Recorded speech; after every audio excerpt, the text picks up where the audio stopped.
तो स्टार्ट करते हैं। जैसे सबसे पहला अपना जो चैप्टर है दैट इज क्लास 10th की इकोनॉमिक्स का डेवलपमेंट। डेवलपमेंट का मतलब विकास होता है, क्या होता है क्या नहीं होता वो हम अगले सेक्शन में स्टार्ट करते हैं। जैसे मैंने सबसे पहले स्टार्ट करा है व्हाट इज डेवलपमेंट, डेवलपमेंट क्या होती है। तो मैंने यहाँ पे लिखा हुआ है development means growth, progress and improvement. आप बताओ क्या है इसमें कुछ कुछ ऐसी चीज लिखी है जो आपको नहीं पता हो। डेवलपमेंट मतलब ग्रो करना, प्रोग्रेस करना, आगे बढ़ना, इंप्रूवमेंट अपने आप को थोड़ा सा बेहतर बनाना। किस चीज में? इन पीपल्स लाइफ्स, लोगों की जिंदगियों को। It is not only about earning more money. और डेवलपमेंट का मतलब सिर्फ ये नहीं है कि आप ग्रो करो, प्रोग्रेस करो, इंप्रूवमेंट करो, सिर्फ अपनी जिंदगी को बेहतरीन बनाओ कैसे, पैसा कमा के नहीं, सिर्फ ये नहीं, but also about having a better quality of life.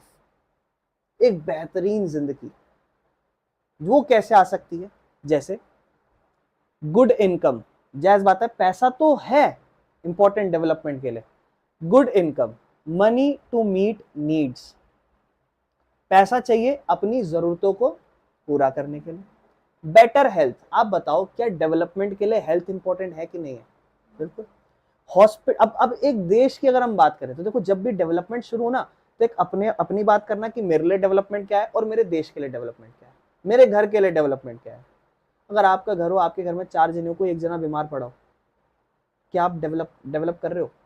एक इंसान पिछले 1 साल से बीमार पड़े जा रहा है, क्या आप डेवलप कर रहे हो? नहीं। क्या आप उसकी हेल्थ को भी इंप्रूव करो। तो हेल्थ भी अच्छी होनी चाहिए। Health is also important factor for development of a country और development of your individual personality या बॉडी। अगर आप अपने आप को डेवलप करना चाहोगे तो मान लो आपने आपको बहुत पढ़ाया, भर भर के पढ़ाया, रोज पढ़ाया, बहुत पढ़े लिखे हो गए, जैसी नौकरी लगी इंसान अगले दिन मर गया, बेचारा कैंसर था, देखा दिखाया भी नहीं था कभी। या मान लो बेचारा पढ़ाया, बहुत पढ़ाया, भर भर के अपने आप को पढ़ाया और पढ़ पढ़ के वो मोटा भैंस सांड हो गया, कोई पढ़ पढ़ के, क्या फायदा? बेचारे को बीमारी है शरीर में। कहने का मतलब है better health, hospitals, doctor, medicine. अगर मैं एक देश की बात करूं, उस देश के लिए डेवलपमेंट क्या होगी कि उसके लोग, वहां पे जितने भी लोग हैं वो अच्छा कमाएं। अगर आप अपने पड़ोसी और अपने घरों को देखोगे तो आप यही तो देखोगे कि मेरे घर में जितने भी लोग हैं क्या सब अच्छा कमा पा रहे हैं, नहीं कमा पा रहे। अगर कोई एक इंसान अच्छा नहीं कमा रहा होगा, स्ट्रगल कर रहा होगा, डेवलपमेंट में थोड़ी सी कमी है किसी ना किसी के। तो क्वालिटी एजुकेशन, अच्छे स्कूल हो, एक डेवलपमेंट का मतलब उस देश में अच्छे स्कूल हो, अच्छे कॉलेजेस हो, क्लीन एनवायरनमेंट हो, साफ सफाई भी बहुत इंपॉर्टेंट है डेवलपमेंट का मतलब। फ्रेश एयर, जो कि दिल्ली में बिल्कुल नहीं है, तो ये डेवलपमेंट नहीं है। भले ही आप कितनी बड़ी इमारतें, अच्छी इमारतें बना लो, but if there is not fresh air, the country या city is not developed. Safe drinking water, freedom and equality भी बहुत होना जरूरी है। अगर एक देश बहुत आगे बढ़ रहा है, भर भर के पैसा कमा रहा है, एजुकेशन अच्छी है, हेल्थ अच्छी है, सब अच्छी है, लेकिन भेदभाव होता है अपर कास्ट और लोअर कास्ट के बीच में, लड़का और लड़की के बीच में। एक देश बहुत ही डेवलप्ड है लेकिन वहां औरतें घरों में ही रहती हैं, क्या वो सही मायनों में डेवलप्ड है? नहीं। तो जब भी आप डेवलपमेंट टॉपिक पढ़ो तो आप सिर्फ यूं मत सोचना कि डेवलपमेंट मतलब ग्रोथ है भैया, प्रोग्रेस है भैया, इंप्रूवमेंट है लोगों की जिंदगियों में, लेकिन सिर्फ पैसों की इंप्रूवमेंट या ग्रोथ या प्रोग्रेस नहीं, उसकी अच्छी हेल्थ, अच्छी एजुकेशन, साफ सुथरा एनवायरनमेंट और उसकी आजादी। फॉर एग्जाम्पल, एक इंसान है, अच्छी खासी सैलरी है, but no access to good hospitals and schools, can not be consider fully developed. एक इंसान मान लो बहुत पैसा कमाता है लेकिन उसके देश में हॉस्पिटल ही अच्छे नहीं है, वो अपने बच्चों का एजुकेशन ही नहीं दिला सकता, तो बताओ क्या उसका देश फुल्ली डेवलप्ड है? नहीं। A country with good income, एक देश है जहां पे उसकी इनकम बहुत अच्छी है लेकिन पॉल्यूटेड एयर है, अनसेफ वाटर है, क्या वो ट्रूली डेवलप्ड है? सो डेवलपमेंट का मतलब सिर्फ पैसे से विकास करना नहीं है, हेल्थ से भी विकास करना है, एजुकेशन से भी विकास करना है, आजादी, सोशल थिंकिंग, और एक साफ सुथरा एनवायरनमेंट हर चीजों में। Next, what development promises, development के प्रोमिसेस क्या होने चाहिए। देखो अब पॉइंट ये है, मैं अगर आपसे पूछूं कि भाई आपके मतलब आपके मायनों में आपकी जिंदगी में क्या डेवलपमेंट है, ये बच्ची बोलेगी कि मुझे जो है बहुत अच्छी सैलरी चाहिए, बहुत अच्छी जॉब चाहिए इस पर्टिकुलर फील्ड में। मान लो मैंने किसी एक बच्चे से पूछा, मैंने कहा बेटा आपके लिए डेवलपमेंट क्या है, बोले भैया मैं ना बिजनेस चलाता हूँ, मैं चाहता हूँ मैं कल को एक डिसेंट पढ़ूँ और मैं उस पर्टिकुलर पढ़ाई का यूज या फिर जो भी है उसका पर्टिकुलर यूज उस बिजनेस फील्ड में यूज कर पाऊँ, है ना। आप बताओ, आप सबका अपनी अपनी लाइफ में जिस जिस सिचुएशन पर आप हो, क्या आप सबकी लाइफ में जो डेवलपमेंट है, सबके माइंडसेट में डेवलपमेंट का मतलब सेम है। मान लो आप रोड पे गए, आपने रिक्शा करा, रिक्शा करके आप मार्केट घूमने गए, तो रिक्शे में जब बैठे हो उस रिक्शे वाले का माइंडसेट और आपका माइंडसेट जो डेवलपमेंट का गोल रखा होगा वो दोनों का सेम होगा क्या। वो सोचेगा बेचारा आज मैं 500 रुपये कमा लूँ कैसे ना कैसे करके, लेकिन आप क्या सोच रहे होगे, अरे मेरे 9th या 10th में अच्छा स्कोर आ जाए। तो डेवलपमेंट प्रोमिसेस क्या करता है, डिफरेंट पीपल डिफरेंट गोल्स। जैसे development is not the same for everyone, different people have different need, so their idea of development is also different. बताओ कुछ मुश्किल है, लैंग्वेज आप देखो, फोकस करो लैंग्वेज, कुछ मुश्किल लैंग्वेज लग रही है तो मैंने मेन फोकस इसी चीज पे करा है कि मैं एक व्यापारी हूँ और मैं व्यापार अच्छा चलाऊं। जिस तरीके से मैंने कोशिश करी कि इस बार ना आपको लैंग्वेज ईजी दूं ताकि आप ना अच्छे से खुद से भी रीड कर पाओ, है ना। फॉर एग्जाम्पल, एक अमीर बिजनेसमैन है, क्या चाहेगा, हायर प्रॉफिट और बिजनेस में ग्रोथ। गरीब किसान क्या चाहेगा, गुड इरिगेशन, मतलब गुड इरिगेशन तो मेरे ख्याल से पानी की सिंचाई अच्छी हो और बेटर क्रॉप्स है। मतलब कुल मिला के वो चाहेगा कि मेरी फसल अच्छी उगे। लेकिन बिजनेसमैन सोचेगा क्या कि अरे मेरी फसल, उसकी फसल क्या लेना देना उसको। और एक बच्चा क्या चाहेगा कि मैं बहुत अच्छा व्यापारी बन जाऊं, नहीं, गुड एजुकेशन, और उसको अच्छी एजुकेशन होगी तो जॉब के अवसर अच्छे मिलेंगे। This shows that one type of development cannot make everyone happy because people have different goals। अगर मैं इस देश की बात करूं, मैं मान लो मैं आपके देश की बात करूं और मैं कहूं कि भाई आप मुझे ये बताओ, जैसे मैं आया, मैं प्रधानमंत्री, किसी देश के प्रधानमंत्री के पास गया, मैंने कहा बेटा बताओ मैं आपके लिए, मैं बहुत बाहर से आया हूँ, मैं जादूगर हूँ, ऐसा मैं क्या चीज़ आपको दूं जिससे आपका देश खुश हो जाए। उसने बोला, उसने मान लो उसको लगा ऐसा कि मेरे देश में ना एग्रीकल्चर अच्छा नहीं है, तो मैं, या फिर मान लो उसने कहा मेरे देश में ना रोड अच्छे नहीं है, उसने बोला कि एक काम करो रोड अच्छे कर दो। मैंने कहा ये लो ओम भट्ट स्वाहा, रोड अच्छे हो गए, डेवलपमेंट हो जाएगी क्या। हो सकता है कोई चाहता हो ये ना हो, या कहने का मतलब है हो सकता है किसी इंसान के लिए वो डेवलपमेंट का मतलब डिफरेंट हो, है कि नहीं। कहने का मतलब है one type of development can not make everyone happy because people have different goals. एक तरीके का विकास हर किसी के लिए खुश नहीं है। मान लो मैं कोई एक चीज ऐसी कर दूं जिससे सामने वाले को लगे अरे मैं तो डेवलप हो गया, लेकिन दूसरा सोचे नहीं ये मेरे लिए इतनी इफेक्टिव नहीं थी, मेरे को इससे इतना प्रभाव नहीं पड़ा क्योंकि मेरी नजर में ये डेवलपमेंट नहीं। समझ रहे हो। अब देखो जैसे एक क्वेश्चन दिया तो इस पर थोड़ा फोकस करते हैं, पर्सन और उन सबके डेवलपमेंट गोल्स क्या होंगे। जैसे एक लैंडलेस लेबर, जिसके पास जमीन नहीं है, जो किसी दूसरे के किसान है, किसी दूसरे के खेती में जाके काम करता है, तो वो चाहेगा कि उसको अच्छी दिहाड़ी मिले, ठीक ठाक खाना पीना हो जाए और ज्यादा से ज्यादा काम मिल जाए। क्यों, क्योंकि वो चाहता है कि भैया अच्छी पैसा आएगा, अच्छी इनकम मिलेगी तो एक जिंदगी थोड़ी सही हो जाएगी, डिसेंट हो जाएगी। छोटा किसान क्या चाहेगा, वो चाहेगा सिंचाई अच्छे से हो, अच्छे से सीड हो और फेयर क्रॉप प्राइसेस, कल को मैं जब अपने खेतों को मतलब फसलों को बेचने जाऊं ठीक ठाक प्राइस मिले। लेकिन क्या ये लैंडलेस लेबर को इससे फर्क पड़ रहा है, वो चाहेगा कि मुझे बस दिहाड़ी मिले अच्छी। वो उसको क्या फर्क पड़ रहा है कि ये चीज अच्छी बिके या नहीं बिके, उसे मतलब भाड़ में जाए, मुझे मेरा पैसा मिले। अर्बन बिजनेसमैन मतलब, अर्बन मतलब शहर और बिजनेस मतलब शहर के बिजनेस, शहर के व्यापारी, वो चाहेंगे ज्यादा इंडस्ट्रियां हो, मतलब अच्छे से बिजनेस ग्रो हो, ज्यादा प्रॉफिट आए और बड़ी मार्केट हो, ताकि वो अपने बिजनेस को और बड़ा कर सके और अमीर बन सके। बच्चा क्या चाहेगा? अच्छी एजुकेशन, फिर जॉब अच्छी, स्किल डेवलप हो जाए ताकि जॉब अच्छी, बेटर फ्यूचर। औरतें क्या चाहेंगी? जो गांव में रहती हैं, वो औरतें चाहेंगी कि मुझे थोड़ी आजादी मिले, जो आदमियों को दिहाड़ी मिलती है मुझे भी वो दिहाड़ी मिले और सेफ्टी मिले। क्या आदमी चाहेगा मुझे सेफ्टी मिले? ऑब्वियसली चाहेगा, लेकिन जो वुमेन के लिए रिस्क है, क्या वो आदमी के लिए कि मेरी कोई इज्जत लूट जाएगा, मुझे सेफ डर रहना है। Women in rural areas to live an independent and respected life, मतलब वही तो, ताकि वो क्यों कर रही है सब? ताकि उनको एक आजादी मिले और एक रिस्पेक्टेड लाइफ मिले। ट्राइबल पीपल, जो ट्राइब समझते हो ना, आदिवासी टाइप, वो लोग क्या चाहेंगे कि भैया मेरा जंगल बचा रहे, मेरी जमीन बचे रहे। लेकिन मान लो, अब आप बात करते हैं कि जैसे मान लो एक इंसान है बिजनेसमैन, वो चाहता है जंगल कटे और वो फैक्ट्रियां खोले, लेकिन वही ट्राइब वो क्या चाहेगा बेचारा कि जंगल ना कटे। देखो कभी कभी दोनों की, इसकी डेवलपमेंट यही है कि ये ना हटे, इसकी डेवलपमेंट ये है कि ये हट जाए, कंफ्लिक्ट कर रही है। देखो, तो हो सकता है ऐसा कभी कभी लोगों की डेवलपमेंट्स कंफ्लिक्ट कर जाए। ठीक है, नेक्स्ट, कंफ्लिक्टिंग गोल्स आ गया, वही टॉपिक जो मैं अभी समझा रहा था आपको। डेवलपमेंट ऑफ वन में हार्म एनदर, यही तो समझाया, एक की डेवलपमेंट दूसरे को हार्म करे।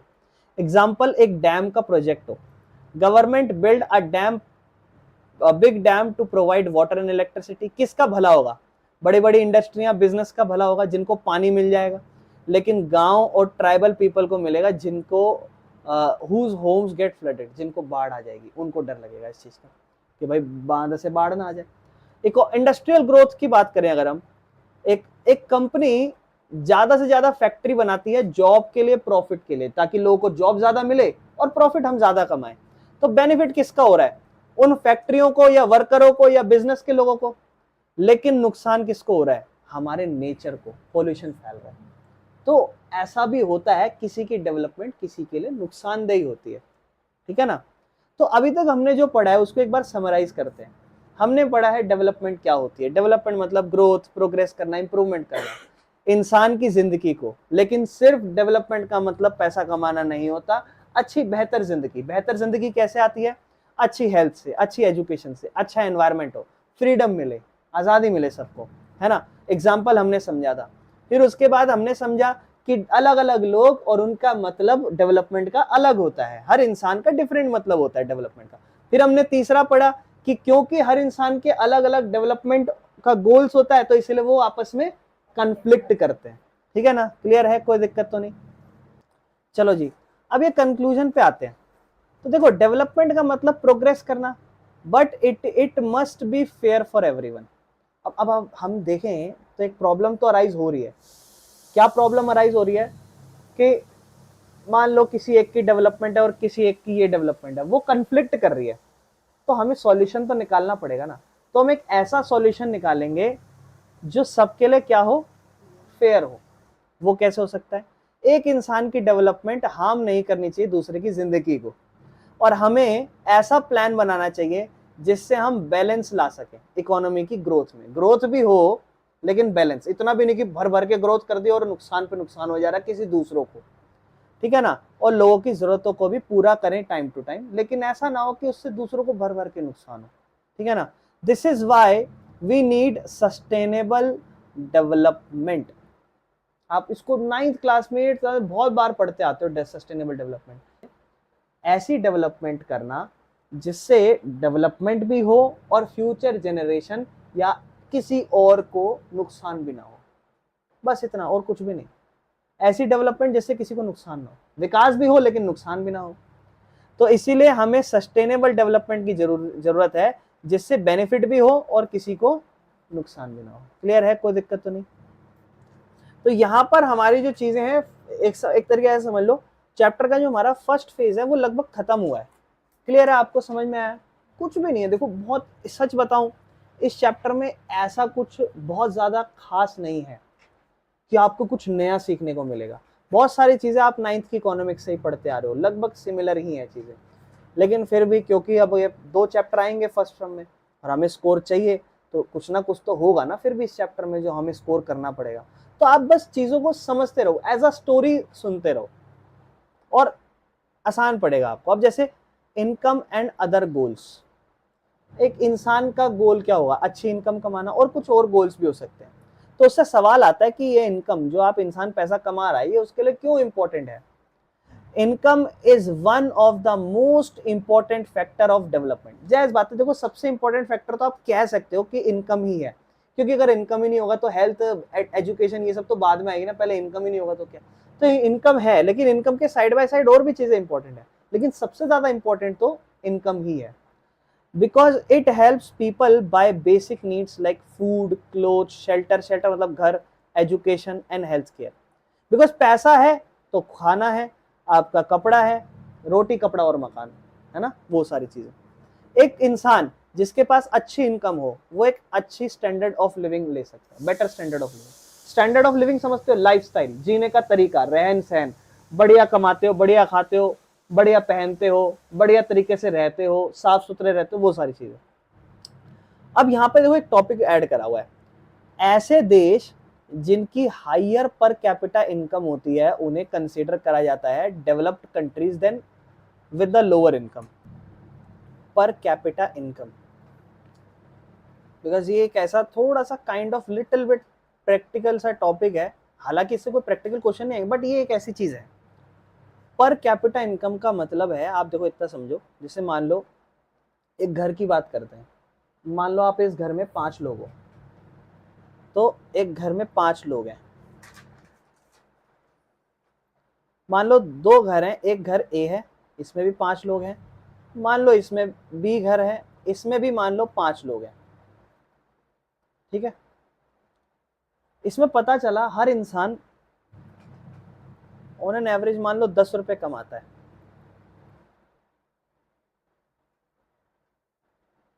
और इसमें हम बात करते हैं, इसमें भी 5 लोग हैं, मान लो पहला इंसान 18 रुपए कमाता है, दूसरा इंसान 15 रुपए कमाता है, तीसरा 7 रुपए कमाता है, चौथा बेरोजगार है, नहीं कमाता, और पांचवा 5 रुपए कमाता है। तो ये डिफरेंट एस्पेक्ट है। तो मैंने कहा जरा एवरेज इनकम पता लगाता हूँ कि ऑन एन एवरेज कितनी कमाई आती है घर में। तो आप इसकी एवरेज इनकम निकालोगे, आप कहोगे भैया 1 2 3 4 5 टोटल 50 और डिवाइड बाय 5। इसका मतलब भैया एवरेज इनकम यहाँ पे 10 रुपए है, मतलब हर इंसान 10 रुपए कमा ही रहा है, और वो सेम भी थी वैसे। इसकी निकालता है 18 5 33, 33 7 40 और 45 डिवाइड बाय। इसका मतलब इसमें एक इंसान ऐसा भी था जो कमा नहीं रहा था, बट फिर भी जब हम एवरेज निकालेंगे तो फिर भी कमाई। लेकिन देखा जाए तो देखो, एक कुछ लोग तो ऐसे भी थे, लेकिन फिर 2 लोग 3 लोग ऐसे भी आए जो बहुत कम ही कमा रहे। This is how we calculate the average income, and this is just the same of per capita income meaning. Per capita income का मतलब ही होता है कि उस देश की कितनी आबादी है डिवाइड बाय कितना वो देश कमाता है। अब जायज बात है, एक देश में आबादी ज्यादा होगी तो वहां ये चांसेस है सुनने के, भाई तुम्हारे देश में तो ज्यादा आबादी है, इसका मतलब ज्यादा पैसा कमाते होगे। लेकिन ऐसा भी तो हो सकता है उस देश में बेरोजगारी भी ज्यादा हो, तो ये एक प्रॉब्लम होती है। तो ये पर कैपिटा इनकम का कंसेप्ट है। तो इसका मतलब जिसका पर कैपिटा इनकम ज्यादा है, अगर मैं एक देश की बात करूं जिसका पर कैपिटा इनकम ज्यादा हो, तो वो देश आप क्या कहोगे, ज्यादा डेवलप्ड है। क्लियर है? चलो, तो यहां पर जो हम देख रहे हैं, यहां यही लिखा हुआ है, कंट्री जिसका हायर पर कैपिटा इनकम है उसको कंसीडर करा जाएगा more developed then with the lower income. कोई दिक्कत तो नहीं है इसमें? चलो आगे चलते हैं। लेकिन इनकम ही जरूरी नहीं है। ऐसा हो सकता है, जैसे हमने अभी यहाँ पे एग्जांपल लिया कि ए कंट्री का पर कैपिटा इनकम ज्यादा था तो ए कंट्री ज्यादा डेवलप्ड मानी गई बी से, क्योंकि उसका हायर कैपिटा इनकम था, पर कैपिटा इनकम। लेकिन मान लो पता चला जब हमने हेल्थ, एजुकेशन सब चीज कंपेयर करी तो बी तो बहुत ही ज्यादा आगे था ए से, तो फिर इसका मतलब क्या हुआ, सारे एस्पेक्ट मानने चाहिए हमें, सिर्फ एक एस्पेक्ट नहीं। तो वही सेम चीज कि इनकम ही अकेले इनफ नहीं है। एक देश को अच्छा विकास करना है, सिर्फ इनकम ही इंपॉर्टेंट नहीं है। Money can not buy happiness. तो money can not buy everything that is needed for a good life. एक बेहतरीन, किसी इंसान के लिए सिर्फ पैसा ही सब कुछ नहीं होता। समझ रहे हो मैं आप क्या कहना चाह रहा हूँ? किसी इंसान के लिए रिश्ते भी बहुत इंपॉर्टेंट होते हैं, है कि नहीं? तो money can not buy everything that is needed for a good life. एक अच्छी जिंदगी के लिए सिर्फ पैसा ही सब कुछ नहीं है। Even if a person has high income but no health care, education और clean environment, life will not be comfortable, है ना? अगर एक सिटी हाईली डेवलप्ड है लेकिन पॉल्यूटेड एयर, ये अभी अभी हमने पढ़ा है ना, वही सेम चीज। चलो आगे चलते हैं। कुछ कुछ चीजें सेम जो हम पढ़ रहे हैं ना वही बार बार आती रहेंगी, लेकिन हमारा चैप्टर इंप्रूव होता जाएगा, ठीक है ना? Other important goals for development, development के लिए और इंपॉर्टेंट चीजें क्या है? अब देखो ये तो हम ऑलरेडी पढ़ चुके हैं ना, स्टार्टिंग में इंट्रो में पढ़ चुके थे। अच्छी हेल्थ हो, क्वालिटी एजुकेशन हो, जॉब सिक्योरिटी। जॉब सिक्योरिटी बहुत इंपॉर्टेंट है, ये भी आप लिख सकते हो पॉइंट्स में अगर कोई क्वेश्चन आए तो, कि इंसान ये भी चाहेगा भाई कि मैं जॉब पे तो लग गया पर पता चला 2 महीने बाद मुझे डर है निकालना दे।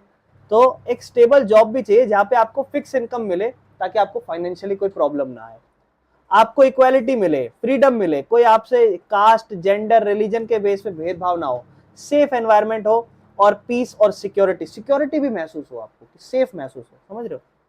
अब example of income versus other goals. अब देखो अदर गोल्स और इनकम वही सेम चीज है फिर से। Teacher may choose a job with lower salary but more job security and respect instead of high paying job with no stability. एक teacher है, उसको लो सैलरी दे दो, वो खुश है। क्यों? क्योंकि उसको जॉब सिक्योरिटी मिल रही है और रिस्पेक्ट भी मिल रही है। लेकिन वहीं पर एक हाई पेइंग जॉब है, वहां पे स्टेबिलिटी नहीं है, कल को आप कोई भी हटा दे, ठीक है ना? और इवन जो टीचिंग वाली जॉब होती है, इसका एक फायदा भी है कि उसमें आवर्स जो होते हैं, वर्किंग आवर्स, वो भी कम होते हैं। एक वर्कर प्रेफर करेगा जॉब को फिक्स इनकम वाली को, सेफ वर्किंग कंडीशन हो। सेफ मतलब ऐसा नहीं भाई काम करूं पता चले कब कुछ गिर गिरा के, है ना? एंड जॉब सिक्योरिटी वो भी चाहेगा, रेदर देन हाई सैलरी और अनसेफ वर्क। हालांकि ये पर्सन टू पर्सन वेरी करता है, कुछ तो भाड़ में जाओ, कोई नहीं, देख लेंगे जो होगा, बस पैसा ज्यादा दे दो, ऐसा भी होता है। अच्छा, कंक्लूजन क्या है? Income is important for development, जायज बात है, इनकम जो है बहुत इंपॉर्टेंट है डेवलपमेंट के लिए, लेकिन वो अकेले सब एक अच्छी लाइफ को इंश्योर नहीं कर सकती। पैसा इंपॉर्टेंट है लेकिन पैसा ही सब कुछ नहीं है। People also want good health, education, safety, freedom, clean environment, ये सब हम पढ़ चुके हैं, क्लियर है? What is national development? अब देखो अभी तक तो हम हो सकता है किसी एक इंसान की डेवलपमेंट के ऊपर बात कर रहे हो, लेकिन अब जो क्वेश्चन है कि एक देश के लिए डेवलपमेंट का मतलब क्या है, तो देखो देश का डेवलपमेंट सिंपल है। अब देखो जो आपकी डेवलपमेंट वही देश की डेवलपमेंट, थोड़ी सी चीजें चेंज हो सकती है, ग्रोथ हो, इंप्रूवमेंट हो एक कंट्री की अलग अलग एरियाज में, कहाँ कहाँ, इकोनॉमी में, पैसे wise, health wise. Economy word ज्यादातर पैसों के लिए यूज होता है जनरली, आर्थिक स्थिति बोलते हैं यार, इकोनॉमिक कंडीशन, फाइनेंशियल बोलते हैं हम तो जनरली, यार फाइनेंशियल कंडीशन बड़ी खराब है, इकोनॉमिक कंडीशन, इकोनॉमी मतलब पैसा। Health, education, technology, infrastructure. अब देखो यहाँ कुछ कुछ वर्ड्स है जो अच्छे, मैं आपको समझा देता हूँ। इकोनॉमी मैंने आपको समझा दिया, हेल्थ पता ही है, एजुकेशन पता ही है, टेक्नोलॉजी भी पता है, नई नई चीजें है ना। इंफ्रास्ट्रक्चर क्या होता है बताओगे आप में से कोई? एक इंफ्रास्ट्रक्चर मतलब बेटर रोड्स, बेटर ट्रांसपोर्ट। एक देश में अच्छा इंफ्रास्ट्रक्चर मतलब जब आप रोड पे जाओ तो आप देखो वाओ क्या रोड है, क्या गलियां हैं, साफ सफाई, इस तरीके से इंफ्रास्ट्रक्चर कहा जाए। इंफ्रास्ट्रक्चर जब भी बात हो मतलब रोड ट्रांसपोर्ट की बात हो रही है, और एनवायरनमेंट, आसपास माहौल। It is just not about increasing income but also improve the quality of life of people, ठीक है? वही सेम चीज आप देखो बार बार आ रही है ना। लेकिन नेशनल डेवलपमेंट को कैसे मेजर करते हैं? मतलब मान लो मैं पता लगाना चाहता हूं, आप 5 देश हो मान लो, तो 5 देश को हम उस 5 देश में डेवलपमेंट को कैसे मेजर करेंगे? 5 देशों में डेवलपमेंट को कैसे मेजर करेंगे? तो countries development is measure by different factor. सबसे पहला तो पर कैपिटा इनकम। अगर मान लो आप 5 देशों को मेजर करना चाहते तो हमने वहां देखा ना ए और बी, अभी अभी समझा, उस ए और बी में जिसका पर कैपिटा इनकम ज्यादा होगा वो जायज बात है हम कहेंगे कि वो देश थोड़ा डेवलप्ड है। लेकिन बाकी चीजें भी देखेंगे लेकिन इनकम के हिसाब से तो हम यही कहेंगे। जैसे कभी कभी क्या होता है, एग्जाम्पल के तौर पे हम बात करते हैं, मान लो एक देश है, हम उस देश को कहीं मान लो एक कंट्री है ए और एक कंट्री है बी। मान लो पता चला इसमें 10 लोग हैं और पता चला इसमें 5 लोग हैं। 10 लोग हैं, मान लो 10 लोग ऑन एन एवरेज इनका हर हर इंसान मान लो 8 रुपए कमा रहा है, तो आप बोलोगे भैया टोटल 80 रुपए की कमाई है, 10 लोगों के हिसाब से पर कैपिटा इनकम 8 ही आ जाएगी। लेकिन यहाँ एक इंसान मान लो ऐसा हो सकता है कम है, तो हम ये अज्यूम कर लेते हैं ना कभी कभी ज्यादा आबादी ज्यादा पैसा, ऐसा नहीं होता। मान लो यहाँ पे 5 लोग हैं और एक इंसान मान लो 40 रुपए कमाता है, एक इंसान मान लो 30 रुपए कमाता है, फिर एक इंसान मान लो 10 रुपए कमा रहा है, फिर एक इंसान मान लो फिर 10 रुपए कमा रहा है और अगला कमा ही नहीं रहा।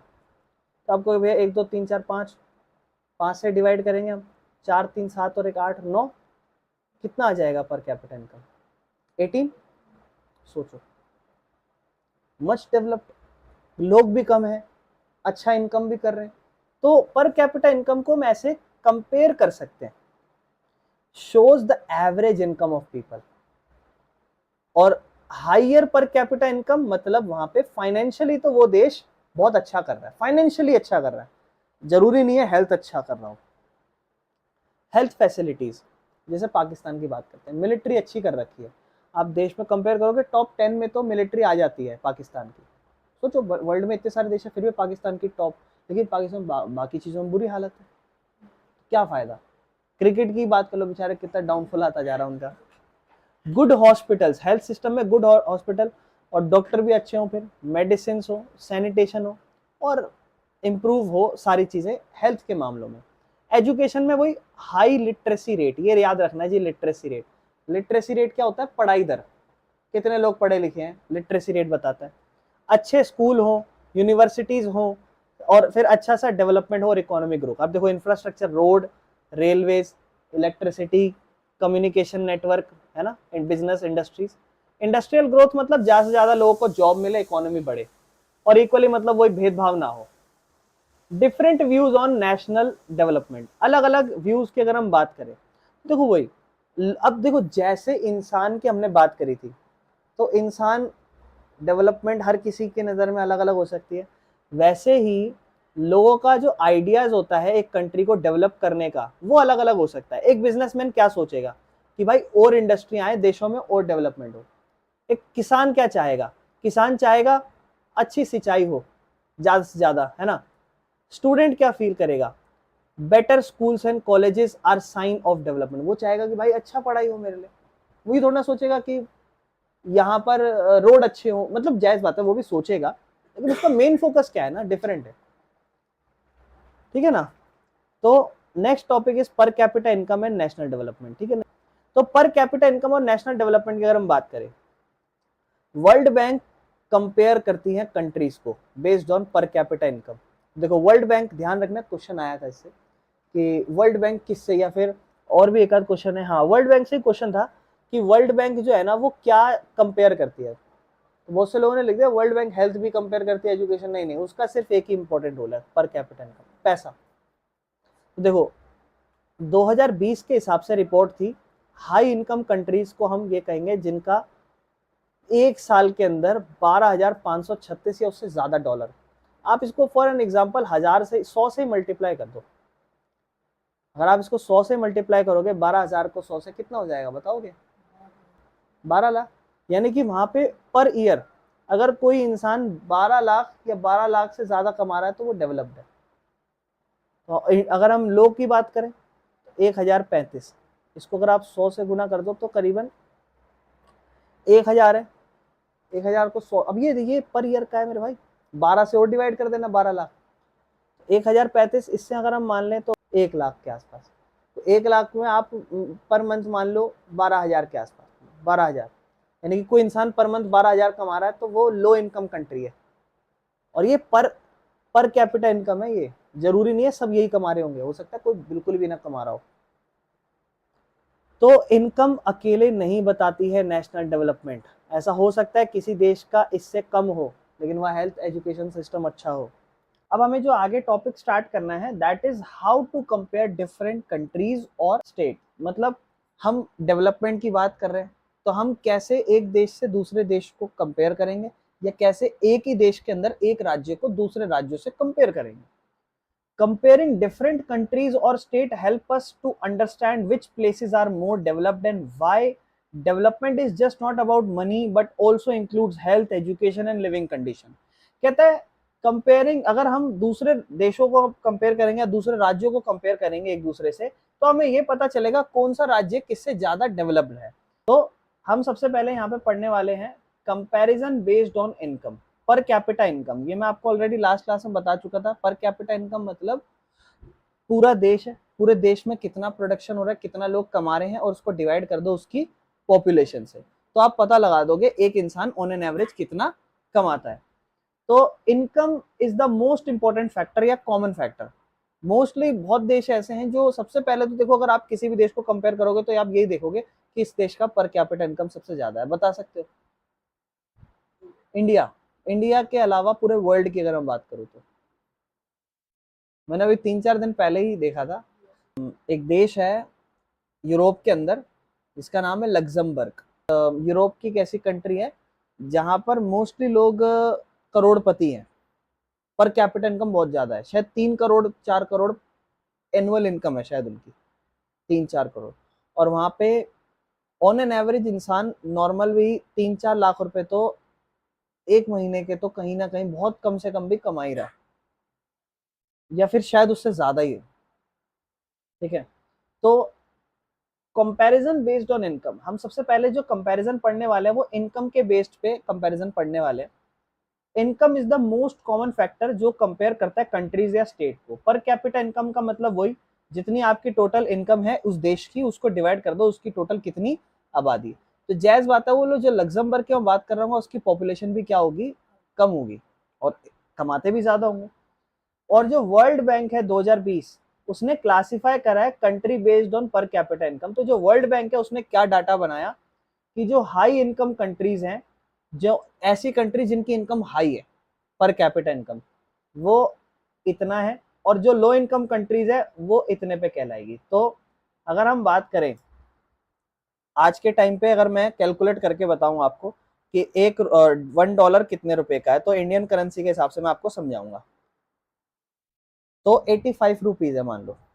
तो अब ध्यान से सुनना मेरी बात, अगर हम कैलकुलेटर यूज करें तो 12,536 2020 की रिपोर्ट के हिसाब से 12,536 अगर मैं मल्टीप्लाई करूं इसको 85 से, तो करीबन आ रहा है 65,000 के आसपास। यानी कि अगर एक देश में एक साधारण हर इंसान की बता रहे हैं पर कैपिटा इनकम, हर इंसान अगर साल के 10 लाख के आसपास कमा रहा है, 10 लाख 11 लाख के आसपास, तो वो देश की जो इनकम है वो हाई इनकम कंट्री है। आप कहोगे कि ये जो कंट्री है ये हाई इनकम कंट्री है, यहाँ पे पर कैपिटा इनकम अच्छा है, डेवलप्ड कंट्री में आ जाएगी वो। लेकिन लो इनकम की अगर हम बात करें तो अब हम 1035 को मल्टीप्लाई करते हैं 85 से, तो जिसकी 87,000 हो, 88 मान लो, अब 88 को आप क्या करो 12 से डिवाइड कर दो, मतलब हर महीने जो बंदा 60-7,500 रुपए कमा रहा हो एक देश में ऑन एन एवरेज, वो इंसान लो इनकम कंट्रीज के अंदर आ जाता है। एग्जाम्पल, इंडिया का जो पर कैपिटा इनकम है वो यूएसए से कम है, तो यूएसए को कंसीडर करा जाता है ज्यादा डेवलप। वहीं पर हम स्टेट्स की बात करें तो केरला और पंजाब जो है ना, इनका हायर पर कैपिटा इनकम है बिहार और उत्तर प्रदेश से। तो इसका मतलब अगर हम पर कैपिटा इनकम की बात करें तो ये जो केरला और पंजाब है ये ज्यादा डेवलप्ड माने जाएंगे बिहार और उत्तर प्रदेश से। अगर हम आगे बात करें लिमिटेशन की, तो बोलता है जरूरी नहीं है इनकम ही रियल डेवलपमेंट दिखाए, ठीक है ना, because money can not buy everything हबीबी, like good health, education, pollution, environment. होता है ना, बहुत देश अच्छा खासा कमा रहे हैं। वैसे तो देखो कहने वाली बात, अगर एक देश अच्छा कमाने लग जाए ना तो वो अपनी हर चीजों को डेवलप कर ही लेता है, लेकिन फिर भी कभी कभी किसी देश में ऐसा हो सकता है कि कोई बहुत, दोनों देश बहुत अच्छे हों और अब आप उनको कंपेयर कर रहे हो, तो पता चले कि एक की पर कैपिटा इनकम ज्यादा है लेकिन वो इन सब में कमजोर है, तो फिर आप डेवलप नहीं कह सकते दूसरे वाले को भी, दूसरा वाला भी अच्छा डेवलप्ड हो सकता है। लेकिन अगर हम बात करें, ये तो सिर्फ इनकम बेस्ड पे हमने कंपेयर करा, और किस किस बेस्ड पे हम कंपेयर कर सकते हैं, कह रहा है आप ह्यूमन डेवलपमेंट इंडेक्स के बेस पे कंपेयर कर सकते हो, HDI, ह्यूमन डेवलपमेंट इंडेक्स। ध्यान रखना इंपॉर्टेंट टॉपिक है, ह्यूमन डेवलपमेंट इंडेक्स की बात करूं अगर मैं, हाँ जी, तो यूनाइटेड नेशन डेवलपमेंट प्रोग्राम है यूएनडीपी, ये जो है ना कंट्रीज रैंक करती हैं। अब देखो ये एक तो एचडीआई की फुल फॉर्म ध्यान रखना, और एचडीआई में क्या कंपेयर होता है, और एचडीआई को कौन मेजर करके देता है ये भी याद रखना। तो ये छोटी छोटी टर्म्स है, इंपॉर्टेंट हो सकती है। तो जो यूनाइटेड नेशंस डेवलपमेंट प्रोग्राम है, ये एक ऑर्गेनाइजेशन है, ये रैंक करती है देशों को कि किसका ह्यूमन डेवलपमेंट इंडेक्स अच्छा है। ह्यूमन डेवलपमेंट इंडेक्स का मतलब ह्यूमन, इंसान कितना ज्यादा डेवलप हो रहा है हर चीजों में, एजुकेशन फैक्टर सब चीजें आ जाती हैं इसके अंदर। एचडीआई देखो किस किस फैक्टर पे बेस्ड है, बोलता है एचडीआई इनकम पे बेस्ड है, एचडीआई हेल्थ पे बेस्ड है, यानी कि लाइफ एक्सपेक्टेंसी कितना लंबा आप एवरेज जी रहे हो, या फिर एजुकेशन पे बेस्ड है। ये तीन चीज ठीक है ना, क्लियर है। कंट्री जिसका हायर एचडीआई स्कोर है तो वो ज्यादा डेवलप्ड माना जाता है। एग्जाम्पल, इंडिया का जो एचडीआई रैंक है वो कम है नॉर्वे और जर्मनी से, because differences in health, education and income. बोलता है किसी किसी में हेल्थ का डिफरेंस आ जाता है, एजुकेशन का डिफरेंस आ जाता है, या फिर इनकम का डिफरेंस आ जाता है। वहीं हम बात करें केरला, केरला का एचडीआई बाकी इंडियन राज्यों से अच्छा है, क्योंकि वहां पे लिटरेसी रेट बहुत ज्यादा है, ठीक है ना, और अच्छा हेल्थ केयर सिस्टम भी है। ठीक है, आगे चलते हैं। Comparison based on other important factors, कुछ और इंपॉर्टेंट फैक्टर्स जैसे हम बात करें व्हाई इट इज इंपॉर्टेंट, और एग्जांपल अगर हम बात करें हेल्थ क्यों इंपॉर्टेंट है, अच्छा अस्पताल, डॉक्टर, मेडिसिन, ये सबसे आपकी लाइफ एक्सपेक्टेंसी बढ़ती है, जिसका एग्जांपल है केरला के पास ये सब अच्छी है बिहार से। वहीं एजुकेशन की बात करें, ज्यादा स्कूल होंगे, ज्यादा कॉलेजेस होंगे तो आपका लिटरेसी रेट बढ़ेगा, ज्यादा से ज्यादा लोग अब मान लो इंडिया की अगर हम बात करें, सभी कॉलेजेस बहुत अच्छे हों और सरकारी हों, तो जो कट ऑफ जाती है 80-80, 90-90 लोगों को परसेंटेज लाना पड़ रहा है, 99 लाना पड़ रहा है, तो अगर पॉपुलेशन कल को बढ़े भी तो इंसान हर कॉलेजेस में एडमिशन ले सकता है। इंडियन कॉलेजेस या जो भी जेई नीट ये सब इनके कॉम्पिटेटिव एग्जाम्स होते हैं, इन सब के जो रैंक लानी होती है या फिर इन सब के लिए जो स्कोर लाना होता है, उसकी कट ऑफ हाई क्यों जाती है, वो इसलिए जाती है बिकॉज ज्यादा लोग हैं और रिसोर्स कम है, तो फिर इंसान को ज्यादा लाना पड़ेगा, तब जाके उसको बेहतर चीजें मिल पाएंगी। लेकिन अगर मान लो जितने लोग हैं उसके हिसाब से कॉलेजेस भी और ज्यादा हों, तो उससे क्या होगा, तो भैया उससे ये होगा कि कट ऑफ हाई नहीं जाएंगी। जो बेचारे कितने लोग ऐसे होते हैं जो इतने ज्यादा अच्छे होते हैं पढ़ने लिखने में, जो 2-4 स्कोर की वजह से रह जाते हैं। ऐसा नहीं है, देखो आफ्टर ऑल चीजें माइंडसेट पे भी डिपेंड करती हैं, सिर्फ ये नहीं कि स्कोर अच्छा ले आए तो आप बहुत ही ज्यादा अच्छे हो, कुछ कुछ के अंदर क्रिएटिविटी ज्यादा होती है जो एक देश को बहुत आगे बढ़ा सकते हैं, तो वो चीजों पे भी फोकस किया जाना चाहिए। हालांकि अभी तो हम एजुकेशन की बात करें तो जिस जगह पे ज्यादा स्कूल और कॉलेजेस होंगे वहाँ लिटरेसी रेट ज्यादा होगा, पढ़ाई का ज्यादा होगा, ज्यादा टीचर्स होंगे, ज्यादा अच्छे से पढ़ा पाएंगे, ज्यादा। अब आज के टाइम पे प्राइवेट कॉलेजेस या प्राइवेट स्कूल की इंपॉर्टेंस क्यों बढ़ जाती है, क्योंकि सरकारियों में वो बेटर चीजें नहीं मिल पा रही है, बेटर रिसोर्स नहीं मिल पा रहा। वहीं पर अगर हम सरकारियों की प्राइवेट की बात करें तो प्राइवेट आपसे हायर चार्ज करता है, बिकॉज वो ये गारंटी करता है कि मैं आपको ये बेटर सर्विसेज प्रोवाइड कराऊंगा। वहीं हम बात करें, केरला के पास हायर लिटरेसी रेट है राजस्थान से, ठीक है ना। जॉब अपॉर्चुनिटीज की बात करें, मतलब जॉब अपॉर्चुनिटीज मतलब ज्यादा लोगों को जॉब मिले, जिस वजह से गरीबी कम हो और इकोनॉमी थोड़ी सी बेटर हो। महाराष्ट्र के पास ज्यादा इंडस्ट्रीज हैं और जॉब्स हैं उड़ीसा से, ठीक है ना। तो ये कुछ 2-4 एग्जांपल। वहीं हम बात करें equality and social welfare, no discrimination ensure equal growth for all, मतलब इक्वालिटी, सबको बराबर रखा जाए और समाज में किसी को ऊंचा नीचा ना रखा जाए, लड़का लड़की, ऊंची जात नीची जात, अलग अलग धर्म, सबको बराबर रखा जाए। जिस स्कैंडिनेवियन कंट्रीज नॉर्वे, स्वीडन, इनके पास स्ट्रॉन्ग सोशल वेलफेयर पॉलिसीज है, ठीक है ना। क्लियर एनवायरनमेंट, कम पॉल्यूशन, साफ सुथरापन ज्यादा। वहीं हम बात करें स्विट्जरलैंड, तो वहां पे क्लीन एनवायरनमेंट होता है, जिस वजह से ज्यादा इंडस्ट्रियल नेशंस, जो भी बहुत सारे इंडस्ट्रियल नेशन है, उनके कंपैरिजन में स्विट्जरलैंड ज्यादा क्लीन एनवायरनमेंट प्रोवाइड करता है। इंडस्ट्रियां वहां की ज्यादा साफ सुथरी है, काम करने के लिए सारी चीजें साफ सुथरी है। इनकम के अलावा और क्राइटेरियाज हम ऑलरेडी बात कर चुके हैं इस पे, अब हम जब डाटा एक बार देख लेते हैं। पर कैपिटा इनकम अगर हम देखें, क्योंकि ये डाटा कुछ एक आध एग्जाम में आते हैं और इससे क्वेश्चंस आ जाते हैं। जैसे हम बात करें पर कैपिटा इनकम, 2018-19 का एक डाटा है, जहाँ पे हरियाणा और केरला और बिहार की अगर हम बात करें तो पर कैपिटा इनकम मतलब साल में कितना कमा रहे हैं, 2,36,000 ऑन एन एवरेज हरियाणा के लोग कमाते हैं, केरला के 2,04,000 और बिहार के ऑन एन एवरेज 40,000। साल के बोल रहा हूँ मैं, ये महीने के नहीं बोल रहा, ठीक है ना। यहाँ पर आपको देखो एक डाटा है, कंपेरेटिव डाटा हरियाणा, केरला और बिहार का, इन्फेंट मोर्टेलिटी रेट, अगर इन्फेंट मोर्टेलिटी रेट नहीं पता तो समझना, अगर 1000 बच्चे पैदा हो रहे हैं एक साल के अंदर तो कितने बच्चे मर जाते हैं एक साल के अंदर ही, वही इन्फेंट मोर्टेलिटी रेट है। अगर यहाँ डाटा में 30 लिखा है, इसका मतलब 1000 में से कितने बच्चे मर जाते हैं, 30 बच्चे। यहाँ केरला के 7 है, इसका मतलब 7 मर जाते हैं। बिहार के 32 है, इसका मतलब 32 बच्चे मर जाते हैं। वहीं लिटरेसी रेट मतलब कितने लोग परसेंट में पढ़े लिखे हैं, मतलब 100 में से ऐसा समझ लो कितने परसेंटेज लोग पढ़े लिखे हैं। 82 हरियाणा में पढ़े लिखे, केरला में 94 है और बिहार में 62 है। नेट अटेंडेंस रेशो मतलब 100 लोगों में से सेकेंडरी स्टेज में कौन कौन स्कूल जाता है, मतलब 100 बच्चे हैं, 100 बच्चों में से कितने बच्चे हैं जो सेकेंडरी स्कूल में स्कूल एडमिशन करा के, जैसे 6, 7, 8, 9 क्लास इन सब में जाते हैं। तो 100 में से 61 हरियाणा में, 83 केरला में और 43 बिहार में। ये हमारा एक डाटा है, इसको जरूर पढ़ लेना, बहुत इंपॉर्टेंट है। अटेंडेंस रेशो क्या है, इन्फेंट मोर्टेलिटी रेट क्या है, इसको अच्छे से पढ़ लेना।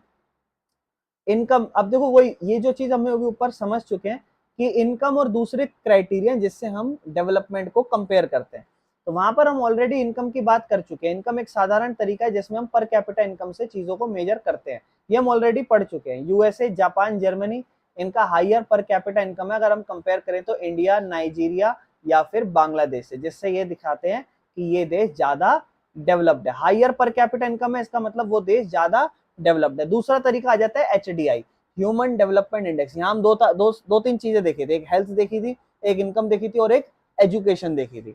तो एचडीआई मेजर करता है इनकम, हेल्थ और एजुकेशन, है ना। इनकम में पैसा और हेल्थ लाइफ एक्सपेक्टेंसी। कौन निकालता था इसको, UNDP, United Nations development program बना रखा था एक, जिसके अंदर यूनाइटेड नेशन जो है वो क्या करता है, मेजर करता है इसको। क्लियर है, कोई दिक्कत तो नहीं है।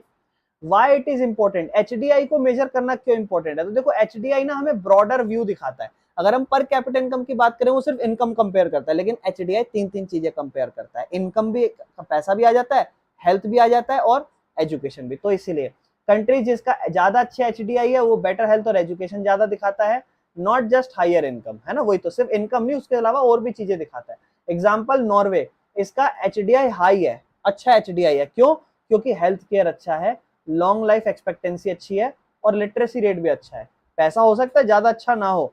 इंडिया के पास लोअर एचडीआई है, क्यों कंपेयर करें नॉर्वे से, तो क्योंकि इनकम तो देखो बड़ी है हमारे पिछले कुछ सालों में, लेकिन हमने स्ट्रगल करा है हेल्थ में और एजुकेशन में। तो इंडिया का इनकम तो बड़ा है, लेकिन हम कहाँ पीछे रह गए एचडीआई में, हम एचडीआई में हेल्थ से पीछे रह गए और एजुकेशन से पीछे रह गए। कोई दिक्कत तो नहीं है, क्लियर है ये सारी चीजें। चलो आगे चलते हैं।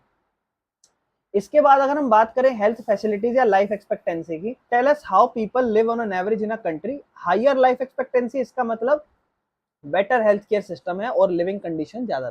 एक इंसान लंबा क्यों जिएगा, उसके देश में रिसोर्सेज अच्छे हो, हेल्थ अच्छी हो, हेल्थ केयर अच्छा हो, एनवायरमेंट अच्छा हो, तो इसीलिए वो इंसान लंबा जिएगा।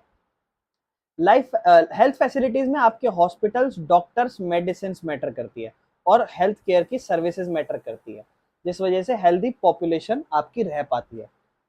ये इंपॉर्टेंट क्यों है, अगर एक इंसान, एक देश में बेटर हेल्थ सर्विसेज होगी, कंसीडर करा जाएगा ज्यादा डेवलप उस देश को। एग्जांपल स्विट्जरलैंड और जापान की अगर हम बात करें तो हाईएस्ट लाइफ एक्सपेक्टेंसी है क्योंकि वहां पे हेल्थ केयर सिस्टम बहुत अच्छा है। इंडिया के पास लोअर एक्सपेक्टेंसी है बिकॉज वहां पे हम चैलेंज करते हैं हेल्थ केयर, हमारा हेल्थ केयर और higher rate of malnutrition है, लोगों को ज्यादा अच्छा न्यूट्रिशन नहीं मिल पाता, कुपोषित के शिकार लोग ज्यादा रह जाते हैं बचपन में। क्लियर है। एजुकेशन की अगर हम बात करें, लिटरेसी रेट आ जाता है इसमें, लोग कितना पढ़े लिखे हैं और स्कूल में एनरोलमेंट, कितने लोगों का स्कूल में दाखिला हो रखा है। क्लियर है। अगर हम बात करें तो एजुकेशन एक की पार्ट है डेवलपमेंट का। जितना ज्यादा हाई लिटरेसी रेट होगा मतलब ज्यादा से ज्यादा लोग लिख सकते हैं और पढ़ सकते हैं उस देश में, ठीक है ना, जो आपको मदद करता है अच्छी जॉब ढूंढने में और इम्प्रूव करने में क्वालिटी ऑफ लाइफ में। स्कूल एनरोलमेंट रेट मतलब कितने बच्चे जो हैं अटेंड कर रहे हैं स्कूल, जो आप प्रिडिक्ट कर पाता है, मदद करता है प्रिडिक्ट करने में डेवलपमेंट को, कि भाई जितने ज्यादा लोग स्कूल जाएंगे इसका मतलब ये है कि मेरा देश बदल रहा है, आगे बढ़ रहा है। वाई इट इज इंपॉर्टेंट, ये इंपॉर्टेंट क्यों है, अच्छी एजुकेशन होगी, अच्छा वर्कर बनेगा, लेबर नहीं रहेगा कहीं पे खेतों वेतों में काम करना हो, दिहाड़ी में काम करना, ऐसा नहीं, ज्यादा प्रोडक्टिविटी कर सकता है और देश की इकोनॉमी डेवलपमेंट को ग्रो कर सकता है। कंट्री जिसके पास हायर लिटरेसी रेट है वो बेटर एजुकेशन सिस्टम भी प्रोवाइड कर सकते हैं और उसे ज्यादा डेवलप्ड माना जा सकता है। एग्जाम्पल फिनलैंड एक famous world class education system है जिसमें जो उसकी डेवलपमेंट में अच्छा खासा कंट्रीब्यूट करता है। यानी कि फिनलैंड का भी एचडीआई अच्छा होगा बिकॉज ऑफ उसकी एजुकेशन की वजह से। लेकिन इंडिया के पास एक ग्रोइंग लिटरेसी रेट है, मतलब इंडिया में जो लिटरेसी रेट है वो बढ़ रहा है, लोग ज्यादा से ज्यादा पढ़े लिखे हो रहे हैं।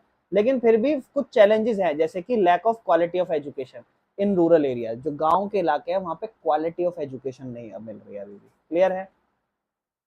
इक्वालिटी और सोशल वेलफेयर की अगर हम बात करें, इक्वालिटी मतलब फेयर ट्रीटमेंट ऑफ पीपल, सब लोगों को बराबर ट्रीट करा जाए, भले वो किसी भी जेंडर हो, लड़का लड़की, किसी भी कास्ट के हो या किसी भी धर्म के हो। ठीक है? सोशल वेलफेयर मतलब ऐसे प्रोग्राम या ऐसे पब्लिक हेल्थ केयर, एजुकेशन या एम्प्लॉयमेंट की ऐसे प्रोग्राम्स जिससे हम हमारे देश की हेल्थ केयर सिस्टम अच्छा कर सके, डेवलपमेंट अच्छा कर सके, एजुकेशन अच्छा कर सके, एम्प्लॉयमेंट अच्छा कर सके।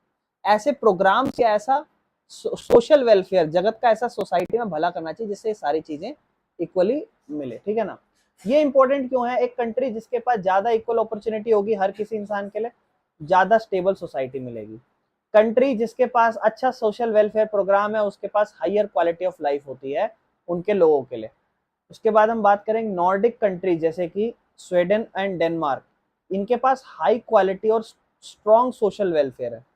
ठीक है ना? सोसाइटी में अच्छा खासा भला हो रहा है और इससे हाई क्वालिटी और स्ट्रॉन्ग सोशल वेलफेयर प्रोग्राम्स है जिससे अच्छा हेल्थ केयर और एजुकेशन मिल रहा है हर लोगों को। इंडिया फेस करता है challenges with social inequalities and regional differences. होता है ना, कास्ट के बेसिस पे डिफरेंस होता है, लड़का है लड़कियों को सपोर्ट नहीं किया जाता या लड़कियों को कहीं कहीं सपोर्ट किया जाता है। तो इस वजह से डिफरेंसेस आते हैं जिस वजह से डेवलपमेंट रुकती है एक देश की। अगर हर देश में हर इंसान को बराबर ट्रीट करा जाए तो कोई भी इंसान आगे बढ़ के ग्रो कर सकता है। अगर मान लो एक इंसान बहुत अच्छा पढ़ा लिखा हो पर वो लोअर कास्ट का, उसको आगे नहीं बढ़ने दिया जाएगा, पीछे रह जाएगा वो।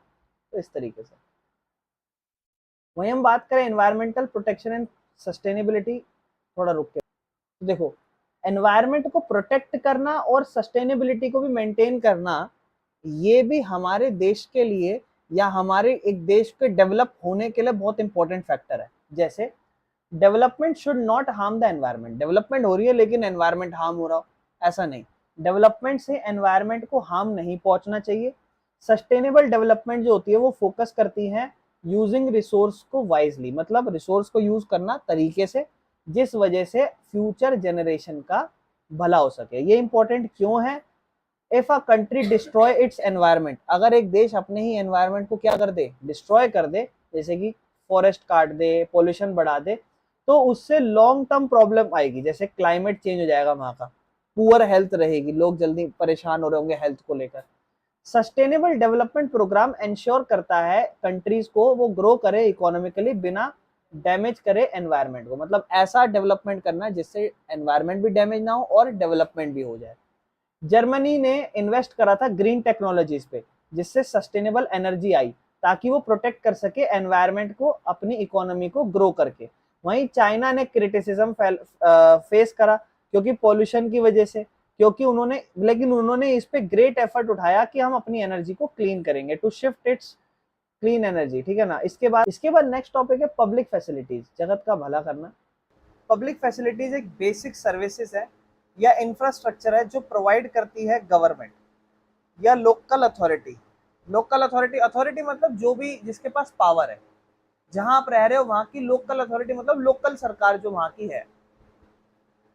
तो पब्लिक फैसिलिटीज ऐसी सुविधाएं या ऐसा इंफ्रास्ट्रक्चर, देखो इंफ्रास्ट्रक्चर में ऊपर समझा चुका था, रोड अच्छे से डेवलप्ड हो, ट्रांसपोर्ट सब अच्छे से हो, सुविधाएं सरकार के द्वारा, ये पब्लिक फैसिलिटीज या सर्विसेज या लोकल अथॉरिटीज के द्वारा जो इम्प्रूव करे quality of life of citizens. मतलब पब्लिक फैसिलिटीज वो है जन सुविधाएं, लोगों की सुविधाएं, ऐसी सुविधाएं प्राप्ति करना या ऐसी सुविधाएं दिलवाना जिससे सरकार के द्वारा या फिर लोकल जो भी अथॉरिटी है उसके द्वारा, जिससे लोगों को रहने में या काम धंधा करने में या जिंदगी अपनी बिताने में आसानी हो। जैसे आप देखते हो बाहर के देशों में अगर हम रोड पर जाएं तो रोड पर एक जहाँ मेन लेन बना होता है जहाँ पर गाड़ियां चलती है उसके बगल में एक साइकिल जोन बना होता है, फिर एक वॉकिंग जोन बना हुआ होता है, फिर बगल में, यहाँ तो आप देखो अगर नॉर्मल इंडिया में रोड पे जाओगे तो इतनी सी जगह मिलेगी आपको पूरे रोड पे जिस रोड पे कोई बसें नहीं चलती होगी, वरना पूरा तो वो कार खड़ी होंगी इस तरह। कहने का मतलब मैं यहाँ पर समझा रहा हूँ कि पब्लिक सुविधा मतलब जन सुविधाएं, लोगों को क्या सुविधाएं सरकार दे सकती है जिससे क्वालिटी ऑफ लाइफ लोगों को मिल सके। These citizens are available to everyone, ये नागरिक हर किसी के लिए अवेलेबल है, ठीक है ना।